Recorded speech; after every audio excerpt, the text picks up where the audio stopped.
Good afternoon everyone, and this is our second update that we've actually done, and we've had some great news today. This morning the government announced that golf is back on, so Dan Andrews has relaxed that part of the COVID restrictions. Golf's been given the green light, but we're still waiting on some clarification of some of the regulations that are coming through. There's a lot of just not certainties at the moment, so we're waiting on that stuff to come to light. So we've decided to actually stick with the regulations, the rules that were actually sent out last week. So they will be enforced for the remainder of this week, and then we'll look at those again early next week, and then change anything that needs to happen from there. So just a couple of quick things. So golf will resume Wednesday at 7:30 a.m.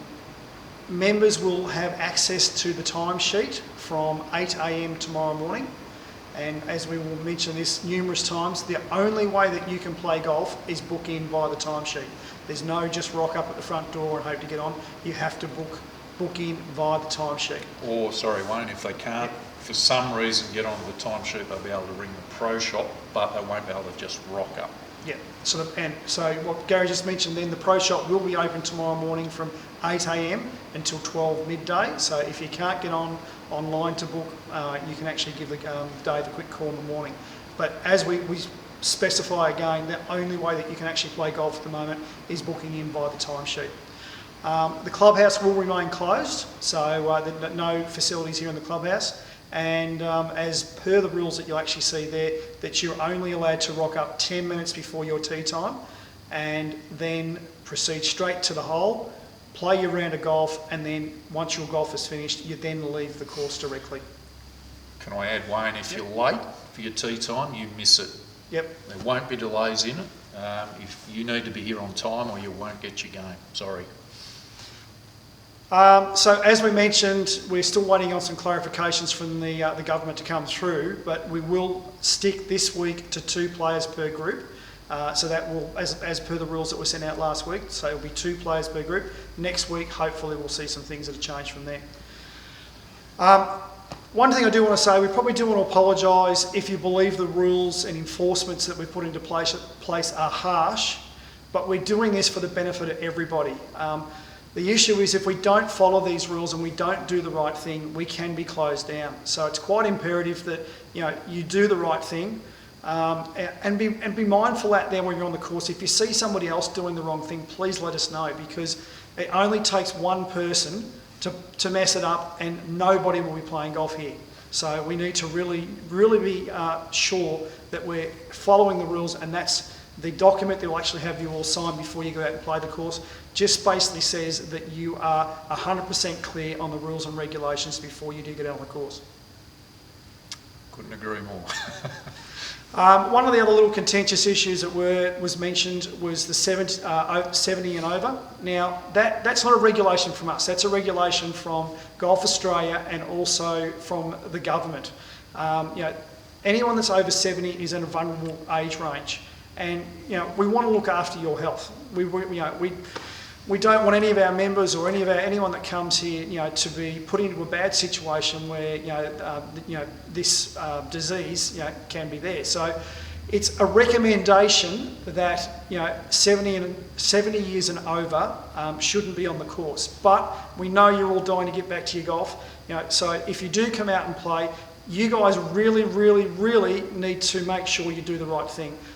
Keep your distance apart, make sure you only touch things that are clean, because we want you here for another 30 years. We don't want you out the door tomorrow. So please, just look after yourself and be very careful. Yeah, anybody who's got any issues around immune systems, not just 70-year-olds, but there's a few of us in that category. So as Wayne said, the rules might appear harsh, and they are based on a number of recommendations.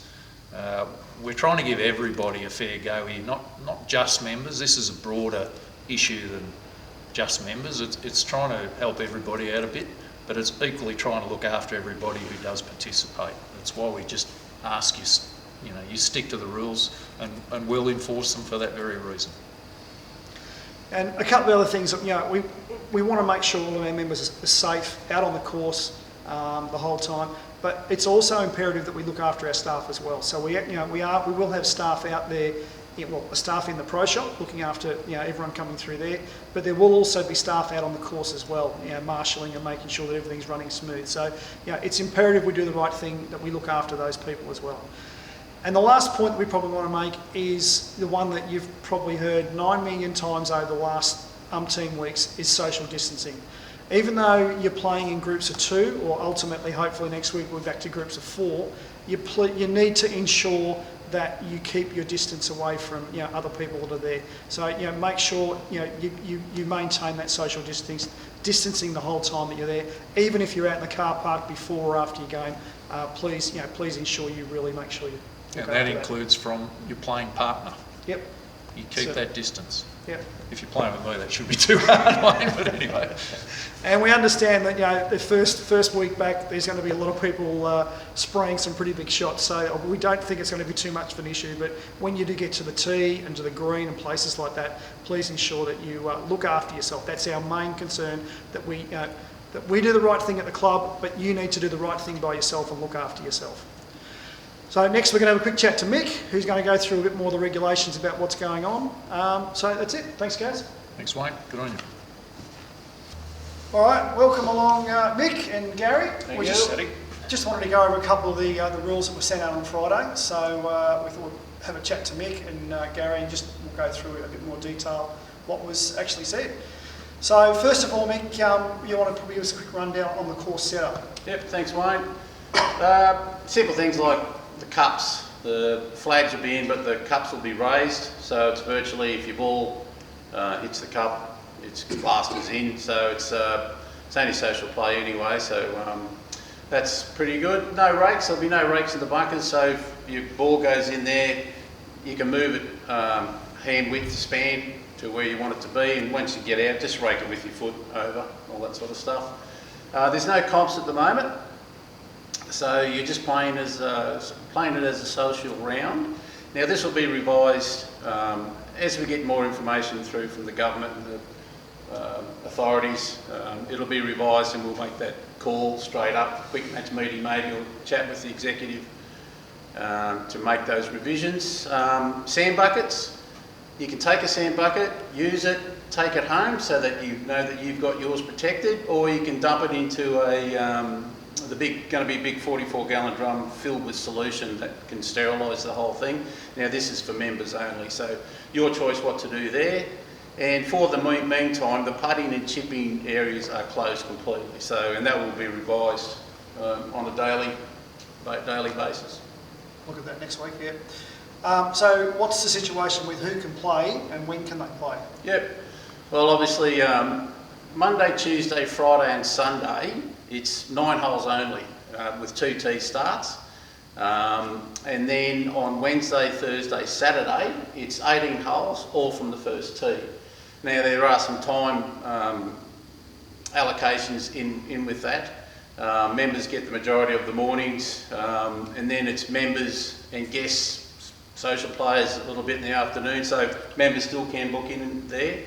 And then for 9 holes, it's off from about, top of your head, yes? What time did we say? Same start time. Oh, in the afternoon, holes. Sorry, you mean? Yeah, 9 holes, yeah, just for the afternoon. 12:40, I think. 12:40 to start. 3 o'clock? Yes, yeah, whatever that time is. Yeah. Yeah. So then it's 9 holes only because you have to get off the course. So the course will shut at 6 o'clock sharp. So that's why those 9 holes are in the back end of it there. Entry is by the doorbell, so just rock up there, ring the doorbell, and then you'll be allowed in. And it's limited numbers, so until we find out how many can actually be allocated to the course, we're going to be trying to be fair with everyone, try not to book in every day. We just want the whole thing to be more of a social atmosphere to start with until we know more from the government. So let's try and be fair to everyone so everyone gets a fair go at playing golf. And probably the last thing is that you're only allowed to book in. You must book in through the system. There's no just rock up golf. You can't rock up to the door, hit the door button, and hopefully you'll get a game. You must book in via either via the website or via the app. That's the only way you'll be allowed on the golf course. Yeah. I think the other thing there, Wayne, driving range. driving range use is only through booking, and the only way you can book it is ring the pro shop. There'll be no rock up, as you say, have a putt, have a hit. It'll be rock up, go to the tee. Unless you've pre-booked that driving range for a period of time, you won't get on it. Yeah. And look, as tough as it is as well, at some of us who like to have a beer, there's no alcohol on the course, and I'll let Wayne explain to you why. It's pretty serious. Yeah, the alcohol situation is quite critical. It's a stipulation that's been brought in by the government, and in regards to the alcohol usage on the course, but also doing the wrong thing on the course. It's about a $9,800 fine for the club, potentially a $1,900 fine for the individual, and potentially the club can be closed down completely. So if we do the wrong thing, if you do the wrong thing, you could be jeopardising every other member and every other person that wants to play on that course. So the no alcohol thing is absolutely imperative. If you get caught with it, you'll be asked to leave the course straight away, because it's just not fair for everybody else. Did you want to add anything on that, Gaz? We're all happy to see golf back, Wayne, Yeah. but we just don't want to see anyone screw it up. Yeah. And while all those rules may seem harsh, may seem difficult, they're there to make it fair for all. They're there to make it as safe as it can be, and they're there to have a look initially to see how it works. Yeah. And then, as we say, next week we'll have a look and see. Hopefully we can go to fours. Hopefully we can have some limited putting, but let's not bugger it up, for want of a better term, early on. Yeah. They're there for a reason. Let's stick to them. Yeah, absolutely. Looking forward to everyone getting back to golf. Yeah, we all. Yeah. Great. Thank you, gentlemen. No worries. Cheers. Thank you. Cheers.